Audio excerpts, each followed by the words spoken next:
there's a lot to unpack here from the weekend with the Phillies. So they have the All-Star break last week, right? Yes. And they were off for the most part, except Schwarber with his home run derby exploits and winning it with the swing off at the end of the All-Star game. But it was a quiet week for the Phils. They come back Friday night.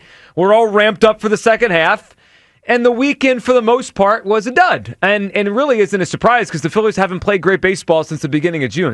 They've been kind of a 500-ish team for a month and a half now. Now, there was some good this weekend, right? Bryce heated up, and that's a big deal. That Bryce looked more like himself, said he felt more like Starting to get comfortable. That's a huge deal. Did you tell everyone? I tried to tell you before I left, but I got ridiculed for that. Did you? Yeah, a little bit. Why? Because I was like, because somebody, used the word slap hitter. I didn't mean it like that, but I guess that's the way people took it. Well, you did say that. Okay. Oh, before July 4th. We haven't worked together in a while. Yeah, you did. You said as long as he's moving runners, no, right? He's moving runners. Oh, I didn't say slap hitter. I said moving runners. Yeah, but you kind of that's the connotation. Yeah. I mean, I get it, but I didn't say that. But, diehard baseball fans got in their feelings a little bit. Now he looks like the Bryce of old. Well, he does. So he had a big week, or at least week, that series in San Francisco. We had that big game in the blowout. They won. And then over this weekend, he had 3 home runs. Right? Then that's a huge deal. Now, here's what's not great. The Phillies lost 2 out of 3, and they lost 2 out of 3 to the Padres before the break. They lost 2 out of 3 to the Giants before that. The Phillies haven't played great baseball in a while. And Hugh, what's interesting to me, and I've been thinking about this for a while, it's funny, what I'm about to say, it's one of those things where I've probably brought this up in our meeting before the show like 5 times the last month, and we went with different things that day, and we just kind of shelved it. But this thought has been in my mind for a while. And what's interesting is this weekend, the Phillies lost another series, and this weekend the Phillies spoke in terms of the future, and John Middleton spoke about the team. And Hugh, every time I hear the Phillies speak, every time the Phillies talk, they talk like a team that has already clinched something. They talk like a team that believes they're ready in the postseason. In fact, listen to John Middleton. So John Middleton this Friday night spoke, right? He spoke before the game on Friday. He said a lot of different things. Really interesting. Lewis, let's hear from John Middleton here. This was Friday. Listen to what he said about the Phillies bullpen and how it could look different down the line. And one of the things people have to realize is a bullpen in the regular season is an entirely different animal than a bullpen in the postseason. If you go back, I was talking to Dave about this about a month ago, and he said, John, and I think it was 06 when the Tigers, which he was running, played the Cardinals. He said, the Cardinals' bullpen was very mundane, very average. He said, we weren't concerned about it at all. And then they put Adam Wainwright in the bullpen.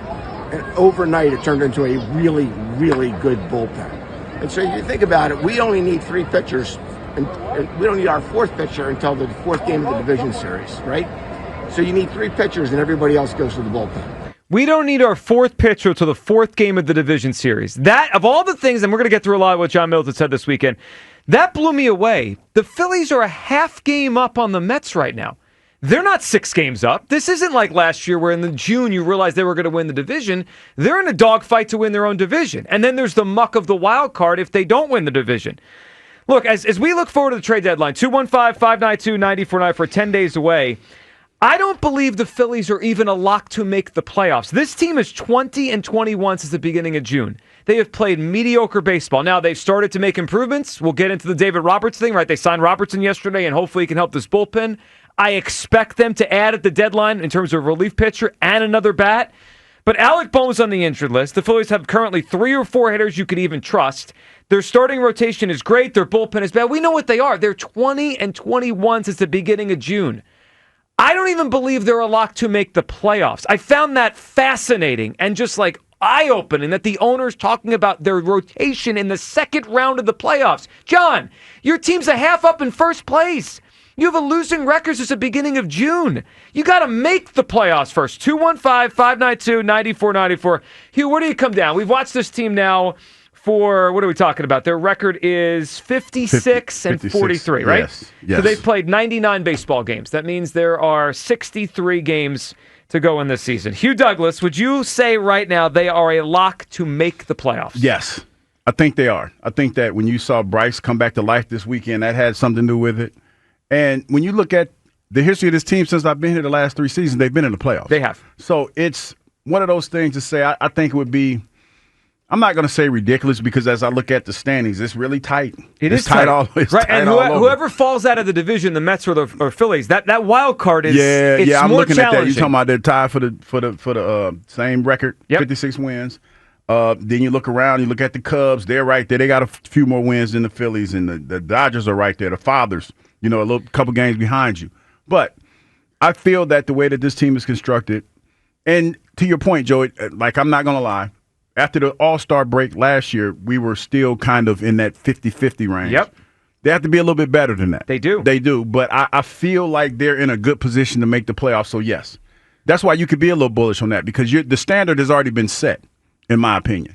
When you talk about what they've been in the last couple seasons, if they fall short of the playoffs this year, oh, boy, head's going to roll. So they're going to make it the playoffs, in my opinion. I'm glad you said the things you said there because it's interesting. So they are in a pretty good spot standings-wise, but there are more good teams this year than there have been in other years. Tight. It's tight. And so the first team that's out of the playoffs right now is Cincinnati. They have 52 wins. The Phillies have 56. So 4 games cushion the Phillies have of just being in the playoffs. Last year at this time, while they weren't playing great, that cushion was more like 8, 9, 10. Yeah, it was a little bit, yeah. They had a cushion, and they could screw around. And Hugh, you mentioned last year in the second half, they basically were 500, and it was still good enough to win the division and make the playoffs. Let me just give you if the Phillies play 500 baseball the rest of the way, so they're 20-21 since the beginning of June.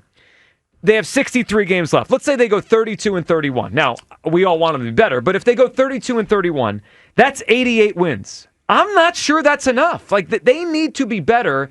And that's why the signing yesterday of David Robertson was interesting to me because he's a good pitcher. He's been here twice before. He was a free agent, so they don't have to give anything up.